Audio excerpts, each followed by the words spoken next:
Tantor Audio, a division of Recorded Books, presents American Disgust, Racism, Microbial Medicine, and the Colony Within, by Matthew J. Wolf-Meyer. Narrated by Lee Goettl. Preface. The Colonial Multitude.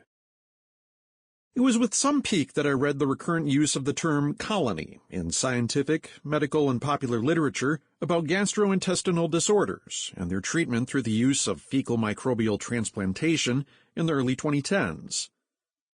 Microbial communities, particularly those within the body, were referred to as good and bad colonies by scientists, physicians, and donor seekers.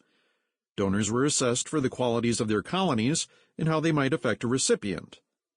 People openly wrote about caring for their colonies and providing them with the right kinds of foodstuff through calculated dieting practices. Colonies were embattled, under siege, and thriving. Despite sharing a language that could apply to the historical understanding of colonial politics, microbial colonies exist without politics. The microbial is as political as the human. American Disgust provides a history of our current microbial moment. Tracing the history of the microbial as a therapeutic, American Disgust reveals how racism has profoundly shaped American medicine at the microscopic level. This has been well established in relationship to genomics, where recurrent ideas about race are applied to genetic code. Scholars have shown that what is perceived to be in the genes is better understood as being in the social worlds that individuals and their families inhabit. Type 2 diabetes, hypertension, asthma, cancer, all have social determinants that are largely ignored in favor of genetic explanations. Doing so puts the onus of disease on individuals rather than the societies they exist within.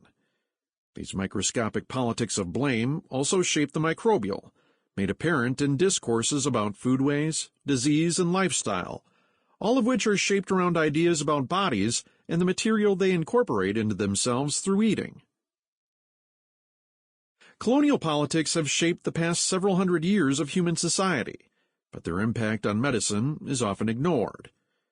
Outside of very specific contexts like medical experimentation in African post-colonies, the Tuskegee syphilis study, and leper colonies in the Pacific, American biomedicine has been very successful in dissociating its practice from its colonial origins. Only when controversies arise is attention focused, usually momentarily, on biomedicine's integral relationship to colonialism. On one level, it might be argued that this is all the slippage of metaphoric language and unfounded associations between the colonial practice of medicine as an imperial tool of bodily domination and the way that people discuss microbial communities. But metaphors are sticky. Whether clinicians are actively conceptualizing what they're doing as a colonial practice when they perform a fecal microbial transplant is ultimately less important than that the metaphor continues to dominate how Americans conceptualize the action of bodies on each other. Colonization is invasive. It makes things alike. It displaces what was there in favor of those more powerful. Fecal microbial transplants might be a good form of colonialism, promoting health and remedying life-threatening disorders, but they are inextricable from the medical logic of changing bodies through displacement of one community and its replacement with another. I started really considering digestion in human microbial communities in 2010. My partner, who was also an anthropologist but who worked in India, was beset with gastrointestinal problems during a period of fieldwork in Bhubaneswar. After a couple agonizing months where symptoms failed to resolve, I convinced her to come home. Through experimentation, we came to recognize that, if we cut fat out of her diet, her gastrointestinal issues mostly disappeared. At the same time, we went to visit our general practitioner in Ben Lomond, California, who was entirely stumped, and referred us to Stanford University Hospital for a specialist. They too were stumped, even after an endoscopy which revealed no material obstruction, malformation, or disease. At the same time, we were taking advantage of our proximity to Five Branches, a traditional Chinese medicine clinic in Santa Cruz. There, her physician prescribed a series of tinctures that we prepared at home alongside his in-clinic acupuncture treatments. During the same period, we were, maybe foolishly, trying to conceive our first child, and, maybe coincidentally, her symptoms disappeared after getting pregnant. It remains a mystery to this day what was actually interfering with her digestion and what solved the problem, but it was a harrowing period of dietary experimentation, medical consultation, and self-monitoring. She went back to India 3 months pregnant, feeling healthy. Memory is vague now, but again she had some digestive complaints, which we chalked up to pregnancy.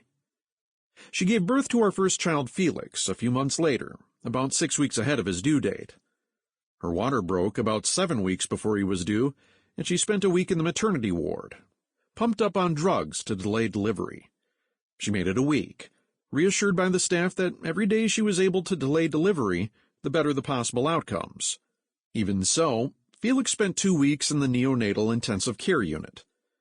No one could explain why she went into labor as early as she did, but one of the theories that people were convinced of was that her microbiome had been disturbed by her time in India, and this led to an instability in her body's capacity to carry Felix to term. We'll never know. But both of them are healthy now, so we've accepted that whatever was happening was transitory, and likely influenced by the complex interplay of my partner's body, her diet, her microbes, and the environment. These experiences were laminated onto my already food-conscious everyday life.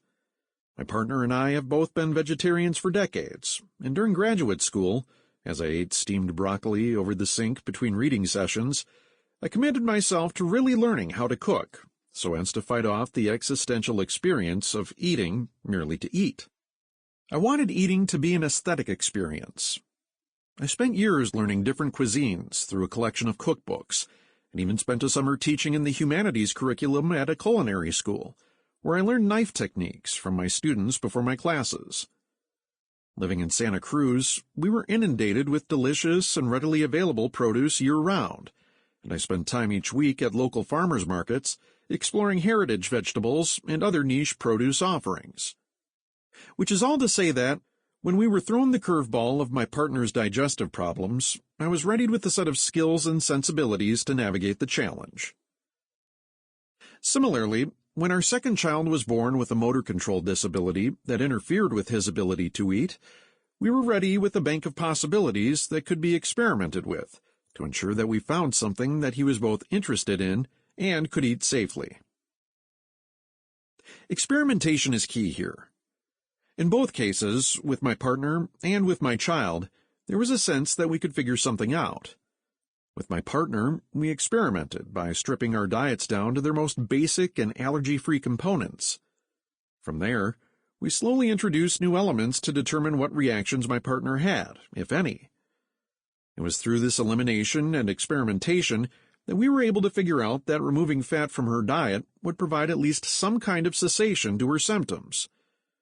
Quite differently, with our child Ignatius, we needed to experiment with texture and bite size. Nothing softer than well-cooked pasta, and nothing harder than a corn chip seems to be his comfortable range. But his sweet spot is something like pressed and fried tofu, crisp on the outside and soft and chewy on the inside. The dietitian we consulted about his circumstances was basically unhelpful, too focused on nutritious diets and not focused enough on texture. The internet was useless too, as his eating impairment was too idiosyncratic for generic advice to help with it. Only through experimentation could we really figure out what to do. Desperation is critical too, and it motivated our experimentation. In both cases, we were concerned with the well-being of the family member in question. Not to belabor a point, but not being able to eat is literally a matter of life and death. As is the case with people I discuss later in chapters 5 and 6, not being able to eat leads to immediate and long-term health consequences. Like those people, we were motivated in our experimentation with eating and kinds of food precisely because the vitality of a family member was at stake. Desperation is motivating, and it structures experimentation. Desperation provides a way to overcome already settled experiences of common sense about food, bodies, and eating. Desperation is a way through disgust. Where laboratory experiments might be motivated by the need to prove something and to secure funding and produce publications, experimentation with food for the sake of a loved one's well-being brings an immediate need to experimental practice. Unlike those of the people I describe in this book, our experiments weren't explicitly microbial, but they were all focused on what gets into the body and how. The desperation that characterizes the people I discuss later in the book drives them to much more extreme forms of experimentation, especially using fecal material as the basis of infusions that aim to change their body's microbial colony. This desperation requires them to overcome their disgust related to human excrement and the process of putting it into their body. Their ability to overcome that disgust is predicated on a shifting understanding that excrement is not just waste, but contains microbial constituents that can be harnessed by human bodies. This requires a change in how the microscopic is conceptualized, how the small can become big, how the microbial can become human. If disgust has long been associated with substances, one way around that is to recast those substances as composed of qualities or capacities that exceed previous understandings of the substance. Shit can become medicine through its microbial ingredients, but this requires unsettling disgust. The story this book tells is precisely about how the microbial was medicine, then became not medicine. Over time, the microbial would become medicine again, but even so, its status would be contested. The microbial could become therapeutic in its inclusion in foods like kombucha, pickles, kimchi, and yogurt, but that required the transformation of these foods from ethnic to mainstream, from racialized to white. Over the roughly 150 years this book traces, whiteness will be made and remade again, alongside transformations in medicine, food, and everyday life in the United States. Along the way, bodies will be remade too, from permeable and influenced by their environments and foods to isolated physiological machines, and back to environmentally sensitive again. American biomedicine may be on the cusp of a microbial turn in what medicine is, how it acts, and how it conceptualizes bodies. But then again, it has been on the cusp of a microbial turn for all of its history, and what American Disgust reveals is that it has turned away from the microbial again and again, preserving particular ideas about bodies, health and disease, their relationships to environments and biomedicine, and its priorities along the way. These forces of preservation are grounded in the effective experiences of American Disgust. Introduction. Getting under the surface. For lunch today, I drink a jar's worth of salty, sour, lacto-fermented pickle juice. I followed it with 2 slices of avocado toast, made from avocados and limes imported from Mexico, on sourdough bread, baked by an organic baker in our neighborhood, and dressed with Californian olive oil, Indian pepper, and Himalayan salt. I chased it with a small glass of water and a handful of dietary supplements: vitamin C with citrus bioflavonoids for my tinnitus, glucosamine chondroitin with turmeric for my aging joints, and omega-3 fish oil for brain health based on a family history of Alzheimer's. This, more or less, is the new American diet. If it is more than the new American diet, it is likely my jar of lacto-fermented pickle juice that is a point of difference. Although lacto-fermented foodstuff, particularly pickles and sauerkraut, have become increasingly available in the United States, they are still an acquired taste. Most pickles in the standard American diet are quick pickles, made from vinegar, salt, and sugar, with a variety of spices thrown in for flavor.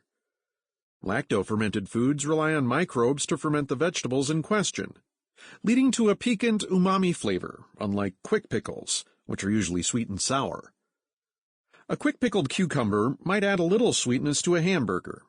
A lacto-fermented pickle would add a lofty flavor that plays off the earthy substance of a veggie or meaty burger and its char. If this brief description is palpable to you, it is because you've already acquired these tastes. But this description may be alien, too. Diets are emergent things and are shaped by eaters' socioeconomic positions in the world. The new American diet appeals to a particular kind of person for whom eating takes on moral and aesthetic experience, often cast through the idiom of health. As a diet, it stands in distinction to the standard American diet, which is routinely depicted by detractors as full of greasy fast food, too many mass-produced carbohydrates, and too few fruits and vegetables. The standard American diet is also assumed by its detractors to be bland in taste and monotonous in texture, the materialization of inoffensiveness, unless one is offended by inoffensiveness. Inasmuch as diets claim to be about health, they are also always about distinction. Eating certain kinds of food indexes who one is, the status they hold or seek in society, and how they differ from other people. One axis of distinction is health, where some eaters take their health seriously, while others are accepted as not doing so. Acquiring a taste for the new American diet is also acquiring the taste for healthy eating, which has involved an intensifying interest in the microbial over the course of the 20th century.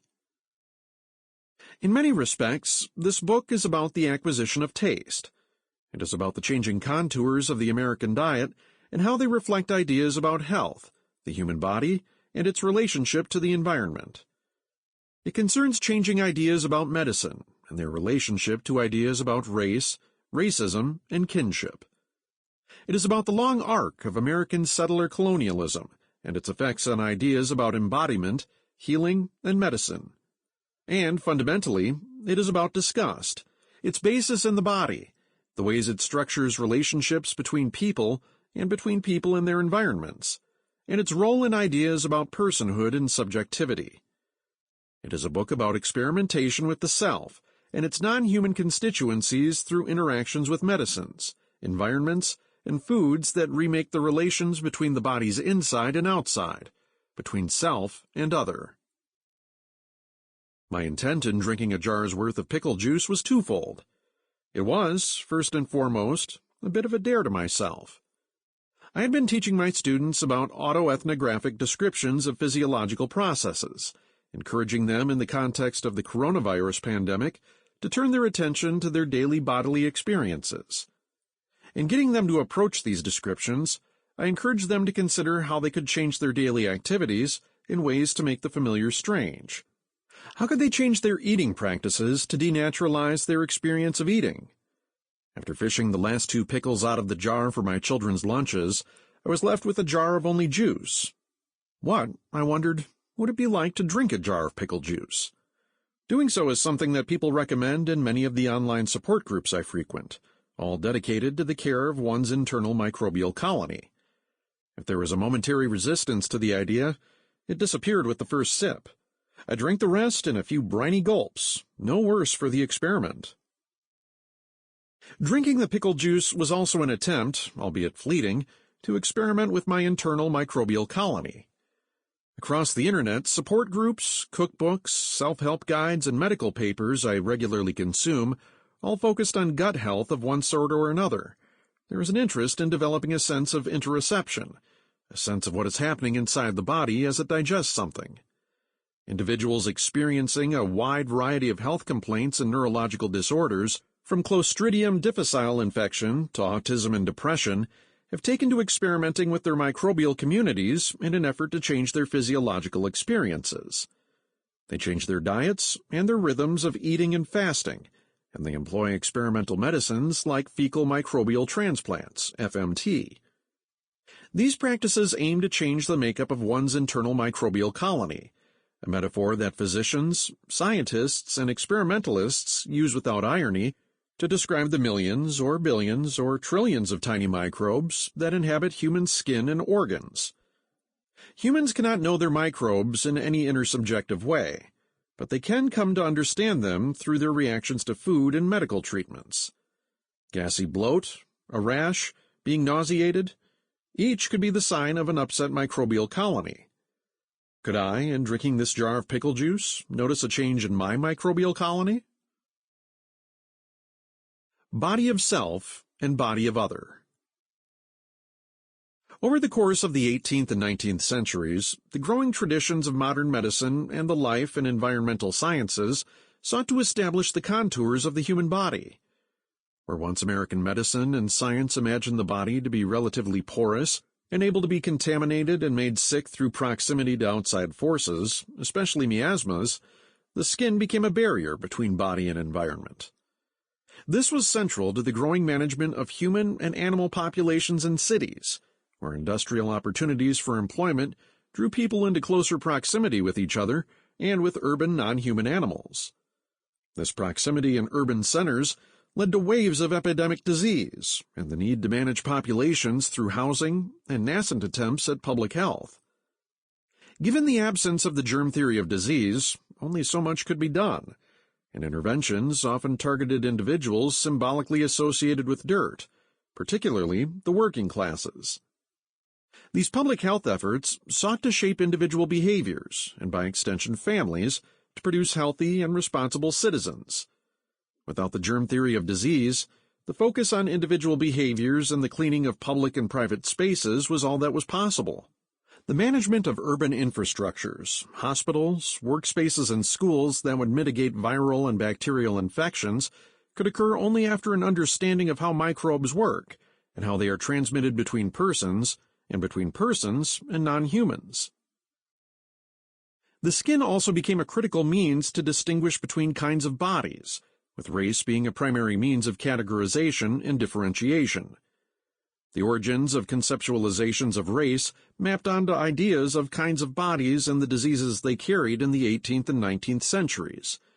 In the United States, bodies marked as Black, Asian, Indigenous, and Hispanic, although in much different language, were accepted as potential threats to the health of those around them. This included, in an era before contemporary conceptions of whiteness, people of Jewish, Irish, and Mediterranean descent as well.